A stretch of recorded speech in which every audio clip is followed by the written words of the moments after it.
Vote کو count کروانا تھا وہ انہوں نے جب شاخسانہ کیا، اور وہ سپریم کورٹ بار ایسوسی ایشن سابقہ جو ہے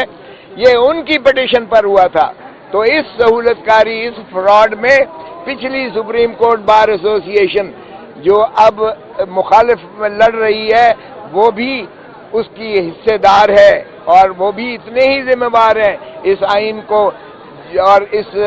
ملک کی جو ہے ایک عدلیہ کو تباہ حال کرنے میں ان کا اتنا ہاتھ ہے۔ سو آپ دیکھیں گے کہ آج کا الیکشن کتنی اہمیت کا حامل ہے اور اس کا نتیجہ آپ کو بتائے گا، اور انشاءاللہ پہلی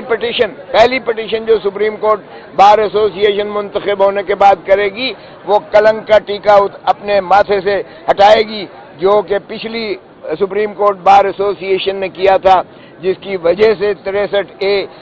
قاضی فائز عیسیٰ نے اسے ختم کر کے ان کے ووٹ گنے، اور آپ نے دیکھا کہ کس طریقے سے سینیٹرز کو اٹھایا گیا، کس طریقے سے MNAs کو اٹھایا گیا، کس طریقے سے چادر اور چار دیواری کی پامالی کی گئی، کس طرح سے انسانی حقوق کی بے حرمتی کی گئی، کس طرح سے آئین اور قانون کی دھجیاں اڑائی گئیں، اور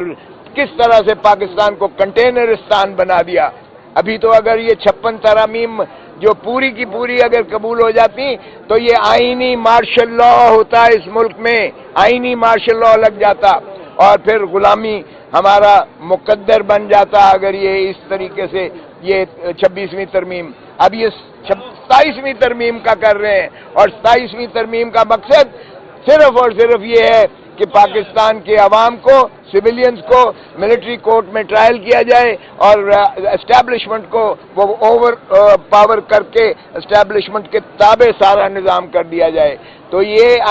آئینی مارشل لا ہم نہیں لگنے دیں گے، اور اسی لیے ہم سمجھتے ہیں کہ یہ آج کا الیکشن جو ہے وہ تاریخ ساز الیکشن ہے، اور انشاءاللہ آپ دیکھیں گے کہ وکلاء کے اندر جو غیظ و غضب، غم و غصہ، اور جو اس 26ویں ترمیم کے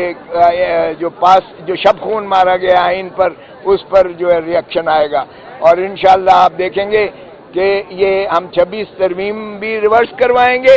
اور آئین کی جو ہے حاکمیت بھی بحال کروائیں گے، سوورنٹی اور سپرمیسی اور رول آف لا کو بھی انشاءاللہ مسلم کریں گے، اور یہ کالی کوٹ جو ہے اس معاملے میں یک زبان ہو کر، متحد ہو کر پاکستان میں دفاع کرے گا، آئین کا بھی، رول آف لا کا بھی، جمہور کا بھی اور جمہوریت کا بھی، اور دھرتی ماں کے لوٹنے والوں کا حساب انشاءاللہ لیں گے ہم۔ Thank you.